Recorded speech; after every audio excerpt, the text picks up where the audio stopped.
राधे राधे, जय श्री कृष्णा। दोस्तों, आज के वीडियो में आपको महाभारत के प्रमुख पात्रों में वीरवर अर्जुन की कथा बताने वाली हूँ, तो आप वीडियो के अंत तक बने रहें।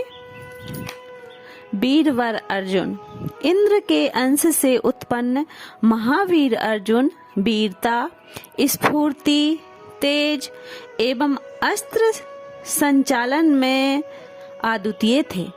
पृथ्वी का भार हरण करने तथा अत्याचारियों को दंड देने के लिए साक्षात भगवान नर नारायण ने ही श्री कृष्ण अर्जुन के रूप में अवतार लिया था।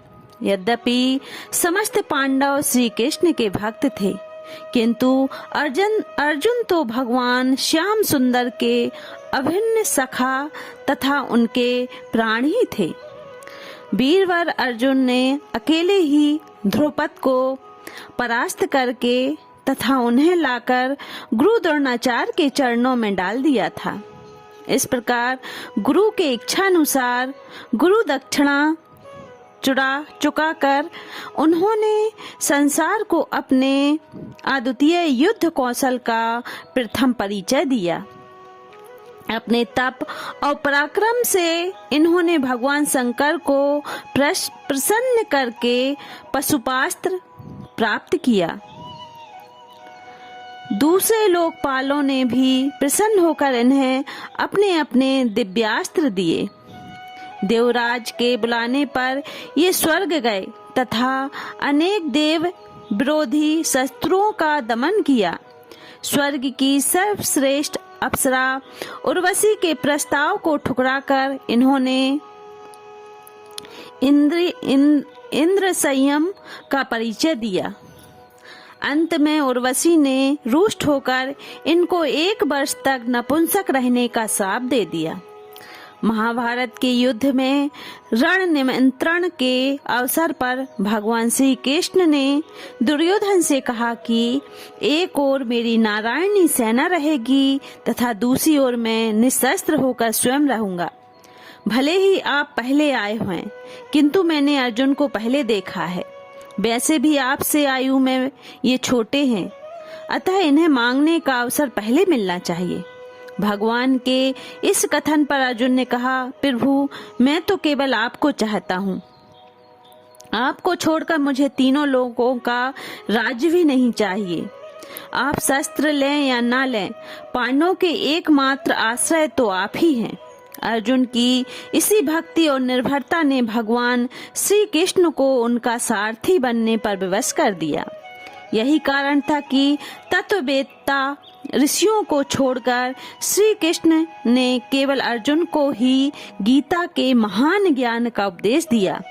महाभारत के युद्ध में दयामय श्री कृष्ण माता की भांति इनकी रक्षा करते रहे। महाभारत के युद्ध में 6 महारथियों ने मिलकर अन्यायपूर्वक अभिमन्यु का वध कर डाला।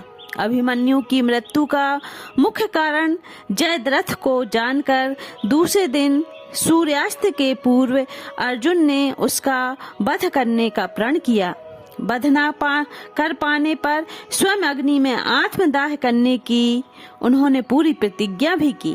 भक्त के प्राण की रक्षा का दायित्व तो स्वयं भगवान का है। दूसरे दिन घोर संग्राम हुआ। श्री कृष्ण को अर्जुन की प्राण रक्षा की व्यवस्था करनी पड़ी। सायकाल श्री हरि ने सूर्य को ढककर अंधकार कर दिया। सूर्यास्त हुआ जानकर अर्जुन चिता में बैठने के लिए तैयार हो गए। अंत में जयद्रथ भी अपने सहयोगियों के साथ अर्जुन को चढ़ाने के लिए आ गया। अचानक श्री कृष्ण ने अंधकार दूर कर दिया। सूर्य पश्चिम दिशा में चमक उठा। भगवान ने कहा, अर्जुन, अब शीघ्रता करो, दुराचारी जयद्रथ का सिर काट लो, किंतु ध्यान रहे वह जमीन पर न गिर पाए, क्योंकि इसके पिता ने भगवान शिव से वरदान मांगा है कि जयद्रथ के सिर को जमीन पर गिराने वाले के सिर के 100 टुकड़े हो जाएंगे। अर्जुन के बाण द्वारा जयद्रथ का मस्तक कटकर उसके संध्या उपासना करते हुए उसके पिता की ही अंजलि में जा गिरा। फलतः पिता पुत्र दोनों की मृत्यु को प्राप्त हुए। इस प्रकार भगवान श्री कृष्ण की कृपा से अनेक विपत्तियों से पांडवों की रक्षा हुई और अंत में युद्ध में उन्हें विजय भी मिली। वस्तुतः अर्जुन और श्री कृष्ण अभिन्न हैं। जहाँ धर्म है वहाँ श्री कृष्ण है, और जहाँ श्री कृष्ण है वहीं विजय है। बोलो जय श्री कृष्ण। राधे राधे। दोस्तों, वीडियो कैसा लगा कमेंट करके जरूर बताएं। अच्छा लगे तो चैनल को सब्सक्राइब कर दें। जय श्री कृष्ण।